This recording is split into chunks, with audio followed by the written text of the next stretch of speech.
Nem sempre a morte chega de repente. Às vezes, ela anuncia sua chegada com um sussurro tão baixo que só alguns conseguem ouvir. Eu descobri isso da pior maneira possível, trabalhando nos corredores silenciosos de um hospital público, onde a linha entre a vida e a morte é tão fina que às vezes parece transparente. Meu nome não importa muito, mas o que vou contar importa. Trabalho como enfermeira há quase 15 anos. Comecei jovem, cheia de esperança e daquela vontade ingênua de salvar o mundo. O tempo me ensinou que, na verdade, a gente não salva ninguém. A gente apenas acompanha, cuida, testemunha e aprende a conviver com o inevitável. O hospital onde passei a maior parte da minha carreira fica numa região antiga da cidade. É um prédio grande, de corredores compridos e paredes pintadas daquele verde claro institucional que nunca parece limpo, não importa quantas vezes seja lavado. Os pisos são de granilite desgastado, e quando você caminha à noite, o som dos seus passos ecoa como se o prédio inteiro estivesse vazio, mesmo quando não está. O cheiro é sempre o mesmo, desinfetante misturado com algo indefinível, algo que só existe em hospitais. Uma mistura de remédio, álcool, lençóis velhos e talvez de tempo parado. Eu sempre preferi o turno da noite. Sei que isso soa estranho, mas a verdade é que à noite as coisas ficam mais calmas. Menos visitas, menos barulho, menos urgências desnecessárias.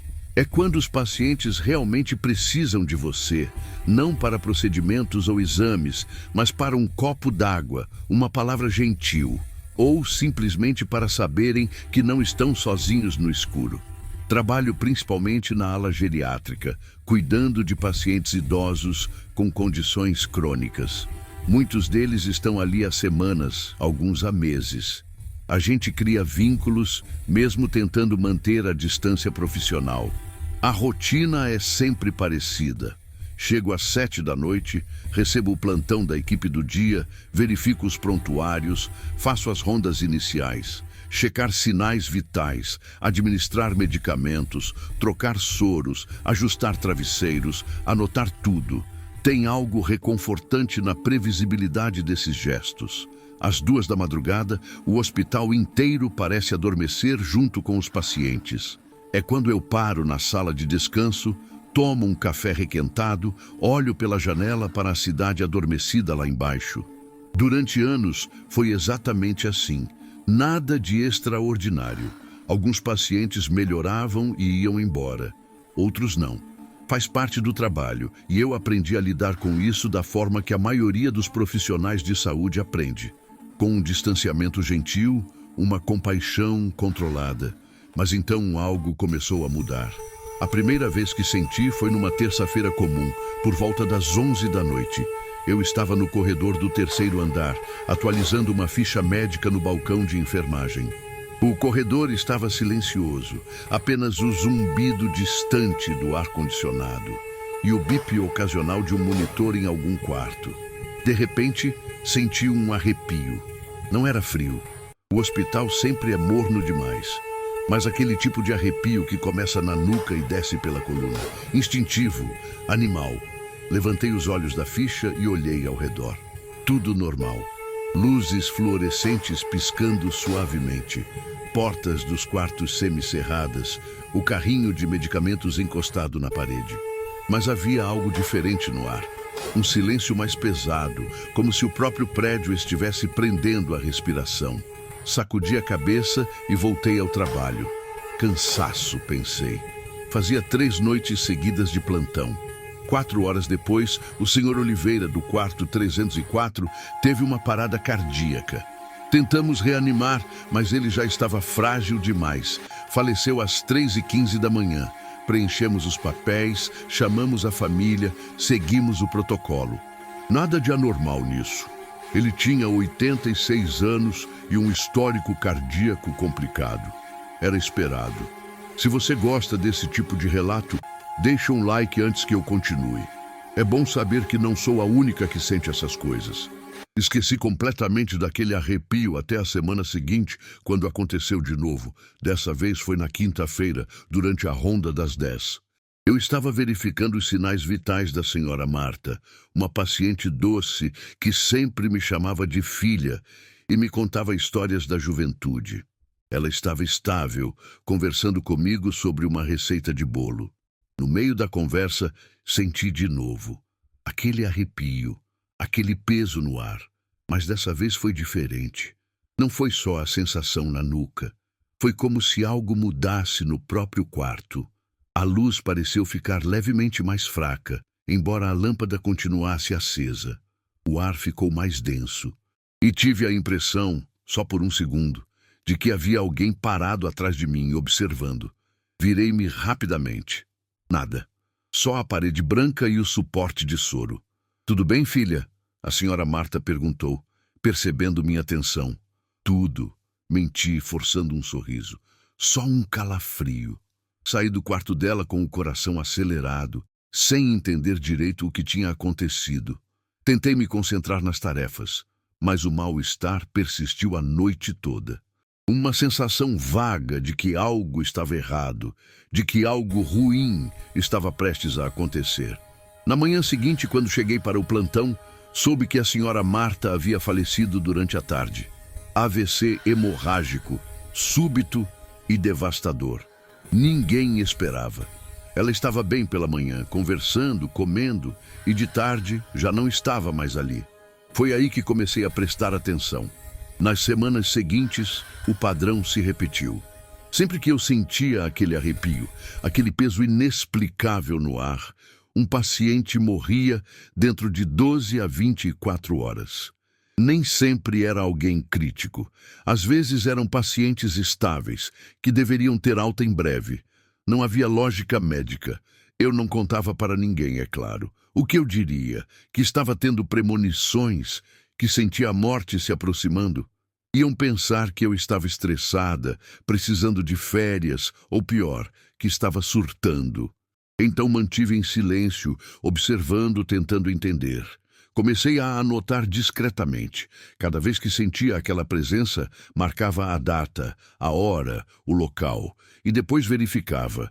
A correlação era assustadora. Não era 100%, houve 2 ou 3 vezes em que ninguém morreu. Mas na maioria esmagadora das vezes, meu pressentimento estava certo.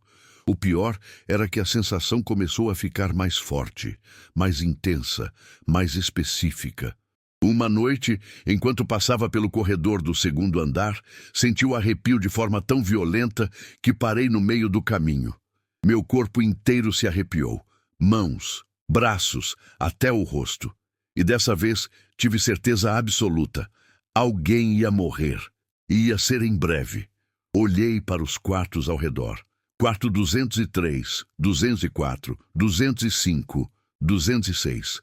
Todos com pacientes estáveis. Qual deles? Como eu poderia saber? E mesmo se soubesse o que eu faria? Entrei no quarto 204, onde estava o Sr. Alberto, um homem de 72 anos internado por pneumonia. Ele dormia tranquilamente, a respiração regular, o monitor cardíaco marcando um ritmo estável. Verifiquei tudo 2 vezes, nada de errado, mas a sensação não passava.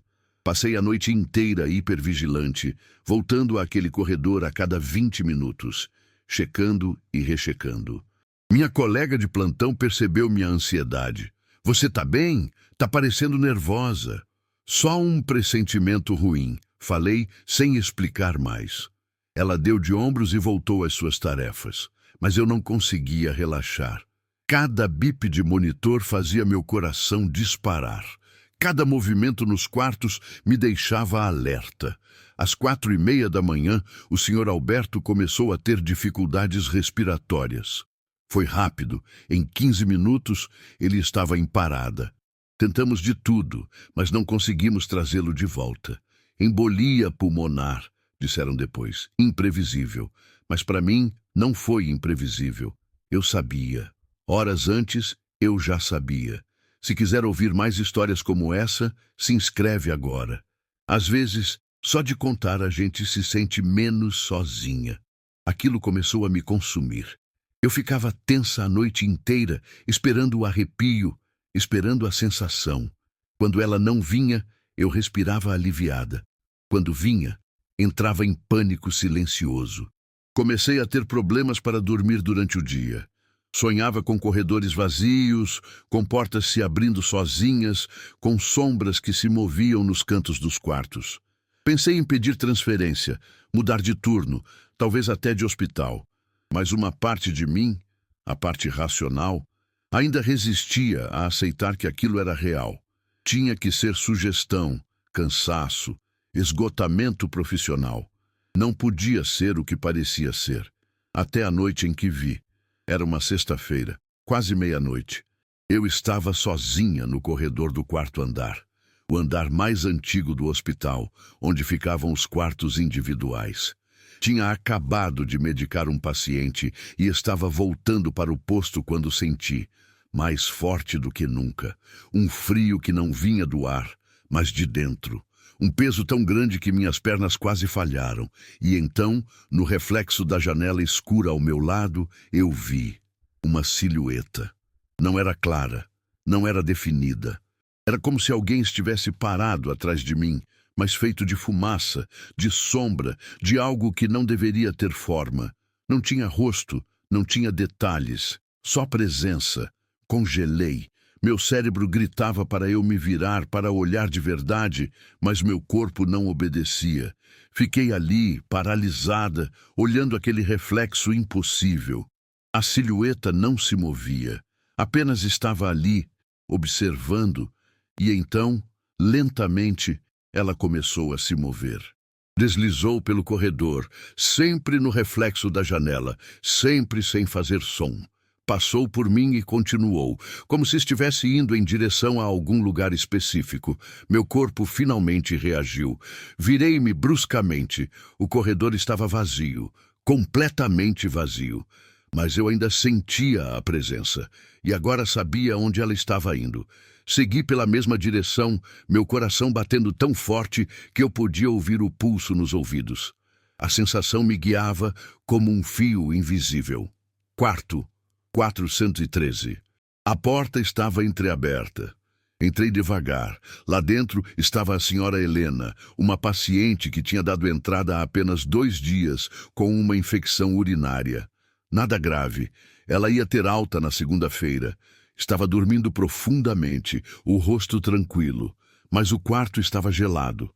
Não era frio de ar-condicionado. Era um frio úmido, pesado, que parecia grudar na pele. E o cheiro, um cheiro que eu não conseguia identificar, mas que me deixou nauseada. Não era desinfetante, não era medicamento. Era algo orgânico, podre. Aproximei-me da cama, checando o monitor. Tudo normal. Pressão arterial estável, saturação de oxigênio boa, batimentos cardíacos regulares. Mas eu sabia. Encostei suavemente no ombro dela. Dona Helena? Ela não acordou. Chamei de novo, mais alto. Nada. Verifiquei a respiração. Ainda estava respirando, mas algo estava errado. Era uma respiração rasa demais, lenta demais. Chamei o médico de plantão. Ele veio, examinou, pediu exames. Nas próximas 2 horas, a senhora Helena começou a deteriorar. A pressão caiu, a saturação despencou. Infecção generalizada, disseram. Sepse fulminante. Ninguém esperava que uma infecção simples evoluísse tão rápido, mas eu esperava. De alguma forma, eu sabia. Ela morreu às 3h40 da manhã. E quando o corpo foi coberto e levado, a sensação sumiu. O frio desapareceu. O quarto voltou ao normal, como se nada tivesse acontecido. Depois daquela noite, não consegui mais fingir que era coincidência ou imaginação. Algo estava acontecendo comigo. Algo que eu não entendia e não sabia como controlar. Era como se eu tivesse desenvolvido um 6º sentido para a morte, como se fosse capaz de perceber quando ela entrava no hospital para buscar alguém. Pedi uma semana de folga. Precisava de distância, de perspectiva. Passei os dias em casa, tentando processar, tentando decidir o que fazer. Deveria voltar, deveria largar tudo. Procurar ajuda. Mas que tipo de ajuda? Um psicólogo? Um médium? Eu não acreditava em nada disso antes, mas agora não sabia mais em que acreditar. No fim, voltei, porque, estranhamente, me sentia responsável. Se eu tinha essa capacidade, essa maldição, talvez pudesse usá-la de alguma forma. Talvez pudesse estar presente nos últimos momentos de pessoas que, de outra forma, morreriam sozinhas. Talvez isso fosse algum tipo de propósito. Mas não foi tão simples assim. Quando voltei ao hospital, a sensação voltou, mas agora era diferente, mais frequente, mais intensa, como se algo tivesse notado que eu podia percebê-lo e por isso ficasse mais próximo. Comecei a sentir a presença não só quando alguém ia morrer, mas constantemente, como se fosse seguida, observada, nos corredores vazios, na sala de descanso, até no elevador. Sempre aquela sensação de que algo estava atrás de mim, ao meu lado, esperando. Uma noite, enquanto lavava as mãos no banheiro, ouvi meu nome. Um sussurro, baixo, rouco, vindo de lugar nenhum. Meu nome completo. Saí do banheiro correndo, as mãos ainda molhadas. O corredor estava vazio, mas o sussurro continuou, ecoando dentro da minha cabeça por horas. Comecei a evitar ficar sozinha. Sempre tentava estar perto de colegas, de pacientes acordados, de qualquer presença humana. O silêncio se tornou insuportável, porque no silêncio eu conseguia ouvir outras coisas. Passos que não eram meus, respirações que vinham das paredes, sussurros em línguas que eu não entendia. Tentei falar com um padre, mas me senti ridícula. Ele me ouviu pacientemente, falou sobre fé e proteção divina, mas eu sabia que ele não acreditava realmente. Pensava que era estresse, que eu estava projetando meu medo da morte no trabalho. Talvez ele estivesse certo, talvez eu estivesse enlouquecendo. Mas se fosse loucura, por que os pressentimentos continuavam certos? Porque eu sabia, sempre sabia, quando alguém ia morrer. Pedi transferência para o turno da manhã. Achei que talvez a luz do dia, o movimento, as pessoas afastassem aquilo, mas não afastou. A sensação vinha de qualquer jeito, em qualquer horário. Morte não tem turno. Eventualmente pedi transferência para outro hospital. Um lugar novo, mais moderno, com luzes mais claras e paredes mais limpas. Achei que talvez fosse o prédio antigo, a energia acumulada de décadas de sofrimento. Mas a sensação veio comigo. No segundo dia no hospital novo, senti o arrepio. E 12 horas depois, uma paciente faleceu. Foi quando eu finalmente entendi. Não era o lugar, era eu. Alguma coisa em mim havia mudado, alguma porta se abriu e não conseguia mais fechar. E a morte sabia disso. Ela me reconhecia agora. Ativa o sininho e segue o canal. Nunca se sabe quando algo estranho pode acontecer de novo. Hoje, quase um ano depois daquela primeira vez, ainda trabalho, ainda cuido de pacientes, ainda faço meu trabalho da melhor forma que posso. Mas convivo com isso, com essa presença que nunca me deixa completamente. Aprendi a diferenciá-la. Sei quando ela está apenas observando e quando está realmente vindo buscar alguém. Aprendi a não ter tanto medo, ou pelo menos a funcionar apesar dele. Porque medo e trabalho têm que coexistir quando você lida com a morte todos os dias. Tem noites em que sinto pena dela, da morte. Ela tem um trabalho a fazer, assim como eu. Ela não é cruel nem bondosa, apenas inevitável. E talvez, de alguma forma, eu tenha sido escolhida para testemunhar isso de um jeito que outras pessoas não testemunham. Não conto mais para ninguém. Não adianta, as pessoas não entendem e não precisam entender. Isso é meu, essa estranha maldição ou dom que carrego. O que mudou foi minha relação com os pacientes. Quando sinto que a morte está chegando para alguém, fico mais tempo ao lado deles. Seguro suas mãos. Converso baixinho, mesmo quando estão inconscientes. Não deixo ninguém morrer sozinho se eu puder evitar. Talvez seja para isso que essa capacidade existe. Não para prevenir a morte. Ninguém pode fazer isso. Mas para garantir que ela seja um pouco menos solitária. Tem uma coisa estranha que percebi com o tempo. Quando estou presente, quando seguro a mão de alguém que está partindo, a sensação muda, o frio diminui, o peso no ar se suaviza. É como se a própria morte se acalmasse, satisfeita por não precisar levar aquela alma completamente sozinha. Ou talvez eu esteja apenas criando significado onde não existe nenhum. Talvez seja só minha forma de lidar com o insuportável. Hoje à noite, quando cheguei para o plantão, senti de novo o arrepio, o peso, o silêncio que se aprofunda demais.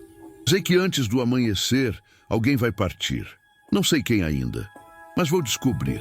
E quando descobrir, vou estar lá. Porque se há algo que aprendi nesse ano estranho e aterrorizante, é que a morte não é o inimigo. O inimigo é a solidão. É partir deste mundo sem uma mão para segurar, sem uma voz para guiar, sem testemunha para sua última respiração. Então, eu me tornei essa testemunha. Essa presença humana que equilibra a presença do além. E talvez, no final, seja esse o verdadeiro trabalho de uma enfermeira. Não apenas cuidar da vida, mas também respeitar a morte. Quando termino minha ronda às 5 da manhã, olho pela janela. A cidade começa a acordar. Luzes se acendem. Carros começam a circular. Um novo dia chegando para a maioria das pessoas. Mas aqui dentro, nos corredores silenciosos, onde passo minhas noites, o tempo funciona diferente. Aqui, vida e morte dançam juntas numa valsa lenta e antiga. E eu, de alguma forma, me tornei parte dessa dança. Não sei se um dia vou entender completamente o que aconteceu comigo. Não sei se existe explicação racional ou espiritual para isso. Não sei se deveria ter medo ou gratidão. O que sei é que quando escuto o som dos monitores à noite, quando sinto o cheiro familiar de desinfetante, quando caminho pelos corredores vazios, não penso mais apenas em medo. Penso em todas as pessoas que acompanhei até o fim, em todas as mãos que segurei, em todos os últimos suspiros que testemunhei, em todas as despedidas silenciosas que, sem mim, teriam sido ainda mais solitárias. E talvez isso seja o suficiente. Talvez, no final, não importa se a morte é uma presença real ou apenas minha forma de processar o trauma constante de trabalhar onde a vida termina. O que importa é que eu estou aqui, presente, humana, viva, uma ponte entre dois mundos, uma testemunha do inexplicável, uma enfermeira que aprendeu a sentir quando a morte chega e que, apesar de todo o medo, ainda escolhe ficar.